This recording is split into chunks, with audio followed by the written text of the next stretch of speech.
दोस्तों, एक ये सेना का नायक है, यानी वायुसेना का कॉर्पोरल है। 1.5 करोड़ की डकैती की है और आराम से पचा भी ली। इतना सातिर दिमाग, आखिर इसके पास इसकी क्या जरूरत पड़ी? हाँ जी दोस्तों, बड़ी हैरान करने वाली बात है। साथ ही मैं बात करूंगा उन एक वीडियो की जहां पर एक नकली ब्रिगेडियर इस देश में दूसरों को मोटिवेट कर रहा है। खुद मोटिवेट है या नहीं है। तीसरा एक मैं आपके सामने तस्वीर है, ये फैंसी ड्रेस है जहां पर महिला सेना की वर्दी को आधे शरीर पर ओढ़ कर रखा है। इसके ऊपर आपको क्या प्रतिक्रिया देनी होगी? तो आइए दोस्तों इसी पर बात करते हैं। सबसे पहले 1.5 करोड़ की चोरी करने वाला फौजी, मैं कह रहा हूं वो फौजी नहीं है, बाहर से फौजी है, वो अंदर से एक सातिर है, चोर है, और मैं इसको कुछ भी कहूं आप वो समझ सकते हो।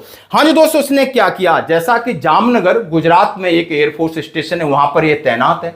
अब इसके शौक थे कि बड़े बड़े महंगी गाड़ियां पर घूमना, महंगियां घड़ियां लेना, महंगे खर्चे करना, लड़कीबाजी, शराब का शौकीन बंदा, और अपना कहीं ना कहीं गलत जगह पैसे लगाता था। तो इस तरीके से इसको पैसा ज्यादा कमाने का इसकी मेंटालिटी थी। और इसका नाम मैं आपके सामने बताना चाहता हूं, दीपक भूकर है। और उसने क्या किया होता है, उसके बाद इसके दिमाग में कुछ प्लान आता है, यानी वो अहमदाबाद में 2024 यानी 16 जुलाई 2024 को डकैती डालता है, और डकैती डालता है 1.5 करोड़ का सोना चांदी ले जाता है और मालिक के ऊपर एक फायर कर देता है, मालिक को घायल कर देता है। और दोस्तों 2024 से अभी तक वहां से उसकी पोस्टिंग दिल्ली हो जाती है, तो दिल्ली में भी आराम से शायद प्रमोशन हो गया है, नौकरी कर रहा होता है। वो पुलिस के शिकंजे में नहीं आया। अब पुलिस इस बात को लेकर उसने अलग अलग तहकीकात किया। अहमदाबाद की ये बात है, अहमदाबाद के अंदर मानिक चौक पर इलाके पर लूटपाट करने वाला फुकर 2 साल तक इसी तरीके से पुलिस को चकमा देख के अपनी नौकरी करता रहा। लेकिन पुलिस अधिकारी रूपल सोलंकी ने बताया कि शुक्रवार को वो पकड़ा गया, 8 दिन की पुलिस हिरासत में भेज दिया गया है।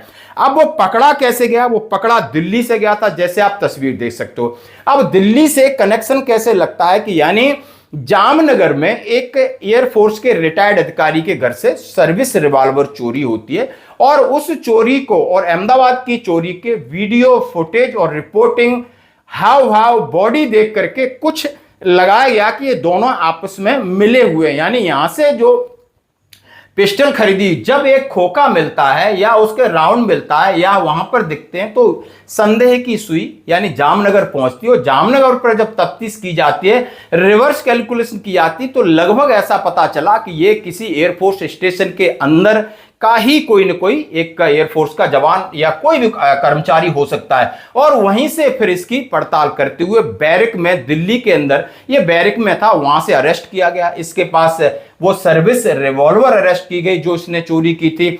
अब उसको पुलिस हिरासत में ले गया।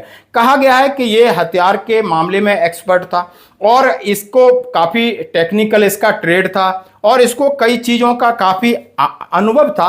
अपराध करने की प्रवृत्ति तो होगी, क्योंकि इसकी आदतें बहुत आलीशान होटलों में रहना, गलत आई कार्ड थे इसके पास, गलत इसके पास पैन कार्ड, आधार कार्ड सब नकली, मान लो सारा नकली था। बाहर से बंदा, और बाहर से असली दिखता था, अंदर से नकली था, और इसका सातिर दिमाग था। और इसी ने इसलिए अंजाम दिया। जब बाद में कहा कि हमारे पास बहुत सारा कर्जा हो गया था, क्योंकि शौक बहुत महंगे थे, तो इतना बड़ा अंजाम दिया। तो आप समझ सकते हो कि इसका दिमाग कितना शातिराना। अब मैं बात करूंगा, माननीय हमारे ब्रिगेडियर साहब हैं, ये वैसे पकड़े गए हैं, लेकिन यार दोस्तों बड़े हैरानी की बात है, कॉन्फिडेंस इस बंदे का तो देखो किस तरीके से ये भाषण दे रहा है, मोटिवेट हो रहा है कि मैं ऐसे ही ब्रिगेडियर नहीं बना, मुझे पहले डॉक्टर बनना था। उसके बाद मैं बोला डॉक्टर में वो ऑरा नहीं है, फिर मैंने सोचा मेरे पास 2 गनमैन होने चाहिए, मेरी गाड़ी में फ्लैग होना चाहिए, लोग हमको सलूट मारें। तो हमने जाकर के सेना में एएमसी में जाकर के सीधे ब्रिगेडियर बन गए। मेरा ये मानना है कि पेरेंट्स इंटरेक्शन हो गया, या आपके आउटसाइडर जो हैं अच्छे लेवल पे हैं, अच्छी पोस्ट पे हैं, चाहे सिविल की हो चाहे डिफेंस की, कैसी भी हो, इंटरेक्शन होना जरूरी है। क्योंकि आपकी दिमाग को अपडेट रहना जरूरी है, और अपडेट होगा तभी आपके मन में बातें आएंगी। आज अगर ये सब मुझे देख रहे हैं, शाम को ये घर जाएंगे, इनके दिमाग में बातें आएंगी कि हाँ ऐसा था, ये मैंने देखा, ये मैं भी हो सकता हूँ। 4th या 5th क्लास, 6th क्लास में था, तो यहाँ पे एक डीएम थे अमृत त्रिपाठी। अमृत त्रिपाठी 4th या 5th क्लास में? नहीं 4th 5th क्लास नहीं, मतलब लगभग 10th 10th में हुआ ना। हाँ ऐसा 2018 में तो थे, 18 में थे। हाँ। उस टाइम पे मेरा 10th 11th 12 में हो गया। हाँ। हाँ, मतलब पार्टी ने दिया। तो मैं एक बार उनकी मीटिंग में गया था पापा के साथ। अच्छा। तो ब्लैक कलर का कोट पहन के आए थे और उन्होंने एक 1.5 घंटे की लंबी सी स्पीच दी थी। हाँ। गनमैन वनमैन थे। मैं पहली बार इतनी बड़ी मीटिंग में गया था। तो वो देख के मुझे ऐसा हो गया कि हाँ मुझे यूपीएससी करना है। यूपीएससी करना है। बचपन से तो मेरा मेडिकल फील्ड सेट था। उस दिन मेरा एकदम रात में दिमाग बदल गया कि नहीं अब मुझे यूपीएससी करना, अब डॉक्टर नहीं बनना, मुझे गनमैन चाहिए, मुझे गाड़ी चाहिए, ये ज्यादा अच्छा है डॉक्टर से। फिर टाइम टू टाइम तो वही चीज जो आप देखते हैं तभी आप उसको करने की इच्छा है, नहीं तो फिर क्या, जैसे बचपन में सबको बताया जाता है डॉक्टर इंजीनियर। अमृत त्रिपाठी साहब की खास बात क्या थी? उस टाइम पे तो इतना नहीं किया। नहीं। लेकिन ये है कि उनका काम काफी अच्छा था, स्ट्रिक्ट थे काम को लेके। वो डेली डैशबोर्ड से कनेक्ट रहते थे, जैसे करेंटली डीएम जो है डीपीसी उनके जैसे थे बिल्कुल। अब लोगों को भी इस देश में मेरी बात एक समझ में नहीं आती, किस किस प्रकार के लोग हैं जो कर लेते हैं भरोसा, क्योंकि हमारे देश में इस तरीके की नौटंकियां काफी चल रही हैं, चाहे वो किसी के रूप में भी हो। अब वो आप देख सकते हो। अब मैं बात करूंगा, तीसरा एक फोटो है जिसमें आप देख सकते हो ये महिला है, सम्मान्य हो सकती है, हमारे फौजी फैमिली से हो, कोई भी महिला हो हम सम्मान करते हैं।